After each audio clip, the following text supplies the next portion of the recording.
Hi, I'm Dr. Jim Gimbel, president of Concordia Lutheran Seminary here in Edmonton, and I have with me Josh Tim.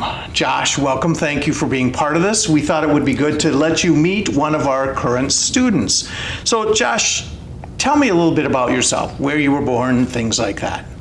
Well, I was born in Estevan, Saskatchewan, and then I moved around quite a bit, but Saskatchewan boy pretty much all my life. And recently I got married to an Alberta girl, which was quite interesting since she loves the mountains and I'm used to flat prairies. And I keep telling her that mountains are dangerous, but she keeps trying to encourage me to go out. So living new experiences, and seminary is definitely one of those, and it's an exciting one at that. So moving to Edmonton from somewhere else in Canada was not a fatal move for you. You're still alive today, right? I am. And not only that, yeah, I think while you were in Edmonton is when you met your wife, right? It was. We actually met through a Greek course offered here at the seminary. She was interested in Greek since she had taken it in her first bachelor's degree and then pursued further education here at the seminary. And we met and continued to study together and grew closer through that and ended up dating and getting married. The romance of Greek. Well, you shouldn't go there. Well, you don't have to be married or single. We're not here for only one or the other. You can be single when you start and married when you end, if that's the way God leads you. But we're glad that you're here and happy for you and for Naomi. Now, how long have you been thinking about or feeling the nudge of God to be in ministry? Well, you know, it wasn't really in my plans. I'll be honest, growing up, it wasn't one of those things that popped out at me, though it did occur to me a little bit when we visited the States, where my uncle happens to be a pastor in the LCMS. He encouraged me a little bit and had a conversation with me, although if I'm being honest, I thought my brother would be the one, since he was the extroverted one, the social one, the one that people would follow on really stupid ideas, but he had the charisma to follow through with them. But, you know, God ended up nudging me in ways that just helped out. And, you know, the seminary has really developed skills in me that I have seen grow. The talking, obviously, is one of the main points that people see. But I think, you know, there's so much more to being a pastor and a church worker than just, you know, standing up on a Sunday and giving a sermon.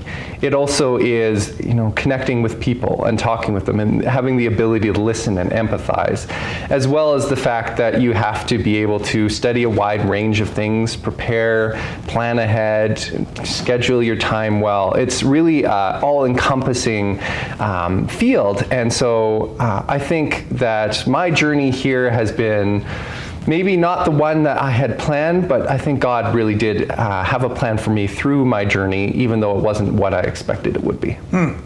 Interesting. So there may be some of you who are thinking, I know my pastor, I could never do what my pastor does. But you're saying part of what you learn at seminary is how to be a pastor. That's right. You know, it's not always what you expect, and everyone has their strengths and weaknesses, but I think, you know, you'll find what you're good at, and God will certainly develop you in ways that you can serve the church and his ministry. Yeah, so you're not some kind of egghead, bookhead kind of guy who just walks around reading books all the time. You do other things too, right? I do. You know, I enjoy soccer and tennis, especially. My wife has gotten into it, which we're big fans. We're actually going and playing some tomorrow, so we're going to have a great time with some friends. And yeah, you know, we're not the eggheads that some people think we are, but well, theology is important. I think being able to get out and connect with people is probably one of the most important skills that you can have. All right, thank you. So, you know, it might look like a pastor or a deacon, by the way, because Josh happens to be pre-pastoral or in the pastoral track, but we have deacon students here too who will serve alongside of a pastor. But you might think, okay, maybe my pastor is that's achievable, but I mean, do you need to have a superpower to come in to seminary? Josh, do you have a superpower? What's your superpower? Well, I unfortunately don't have a superpower, but if I could choose one, and this is related to my wife encouraging me to go out into the mountains, it would be the ability to kill all insects. That would be an amazing one. Yeah, wow, I could imagine. That would make you probably wouldn't need a career in ministry. You could just, follow the pest the exterminator. insect trail. And anyway, no superpowers needed either. You don't need to be a bookhead. You do need to study, though, here, right, Josh? That is correct. Yeah, as much as I would love to say it's an easy career, it is a challenging one. And the devil certainly calls you away with procrastinations, and you need to be able to manage your time well and be able to follow through on commitments. It is an important skill that I'm still learning and hope to someday have a grasp on, though I don't think I'll ever really master it. Well, it's always a work in process, right? So public speaking, easy for you, hard for you? That might intimidate prospective students to say, I could just never stand up and speak in public. I gotta admit, when I first arrived at university, I was not a public speaker. I was shy and introverted, and like I said, my brother was the social butterfly. But through courses and through group presentations, I became a bit more of a speaker. Arriving at SEM, I also arrived with many students who had gifts that I certainly did not possess. But seeing everyone grow and come into their own is something fascinating to see. I've seen some of the shyest people who you would never suspect could speak in public well come out and deliver just amazing speeches and sermons and give great group presentations. It's something that you can certainly grow into. It's not a skill that you have to have, and certainly one that you can learn and be good at without having to necessarily be amazing public speaker ordinarily. Well, and that's probably good too. We want our students to be good preachers, but it's always about Jesus instead of being about the eloquence or the finesse that a preacher or a speaker or a deacon has. So I think that's good. We don't just study and we don't just go to church here. We have lots of events, social experiences, and for whatever reason, for better or for worse, there's a lot of food around this campus. What's your favorite food, Josh? Well, as everyone knows, around the campus, pizza happens to be my favorite. There's a Little Caesars about 10 blocks from here, which is not good for me, but I certainly do enjoy it. Mm-hmm. And it's a variety. We're in the COVID time. We don't have like a box of pizza that everybody can feed from at the same time, but we do bring food in once in a while. Yes. There was an event that you helped arrange, I think, where there was just a hamburger meal for all the students and their families. Yes, we try to arrange social activities so that we can get to know each other, and as the seminary very much encourages us to get along and to build relationships that will really last into ministry. One of our GDPS students, Samantha Neeb, happens to be here with us shortly, and so we decided to organize an event which we could get to know her better on Friday, and they decided to order from the Burger Priest, and had a great event from what I understand, although I unfortunately wasn't able to make it due to her funeral. Yeah, I'm sorry about that, but thanks for the organizing work for that.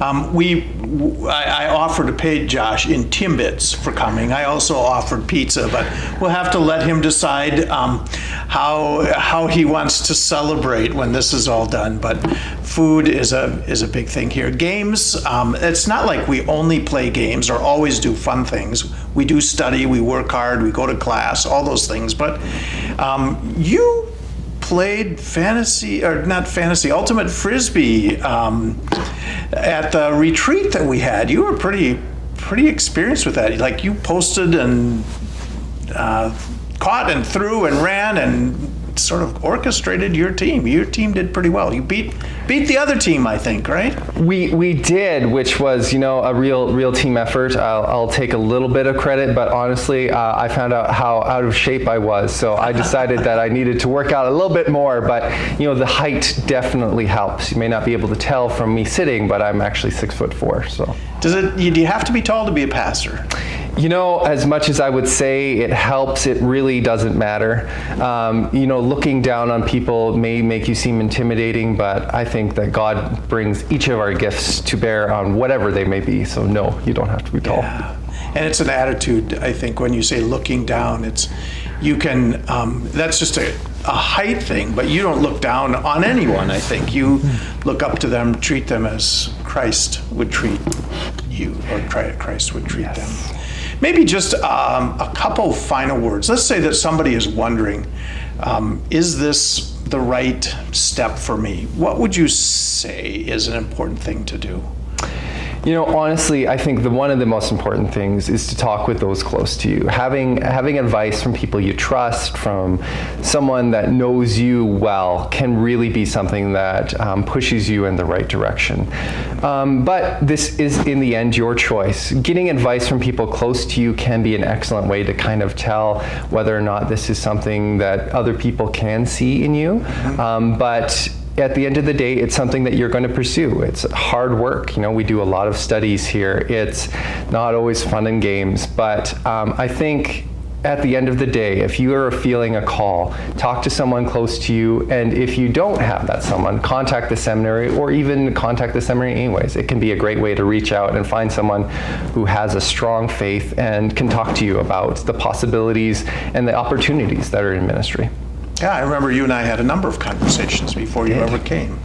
And I think you were having some hesitation, some doubt, and I'm really glad that the Lord led you to be here. Kind of a final question then. So what does Jesus mean to you, Josh? Wow. I know you could go a long time on that. You could go a long time on that, but you know, my life has not always been as great as I would like it to be, and I've had ups and downs in it. And you know, having Jesus in my life has made it better. It has made it richer. It has made the decisions I make, the people I hang out with, the wife I married, you know, it just made me so much more responsible and caring and someone that I would like to be. You know, every day I challenge myself to be more like him. I don't succeed. Most times I fail, but you know, every day he's there, he forgives you, he picks you up and sets you back on your feet and lets you run the race with endurance. However poorly that may be, he always helps you back up. And that is such a comfort and a joy. Yeah, thank you. Yeah, we want students, pastor or deacon students, who love Jesus and know that they're loved and forgiven by Jesus, and then want to share that love with others. And I pray that God guides you in that journey. I'm excited to see you finish. You're in your final year here, and you'll be going out at the end of the year to begin a whole nother chapter. And I'm eager to see what God does in you and through you. So. Well, thank you, Dr. Gimbel. You may have further questions or want to be in touch with someone at the seminary. I'm sure that Josh or any of our students would be willing to answer student kind of questions. But I'm also, even though president of the seminary, I also direct the recruitment process, and I would love to have a conversation with you. So don't be afraid to hit our website, concordiasem.ab.ca, concordiasem.ab.ca, or send me an email, and I'd love to visit with you. Or talk to your pastor, talk to someone who can be in touch with me about a conversation we could have. Thank you for being part of the Impact Youth Gathering, and thank you, Josh, for being here tonight. Absolutely.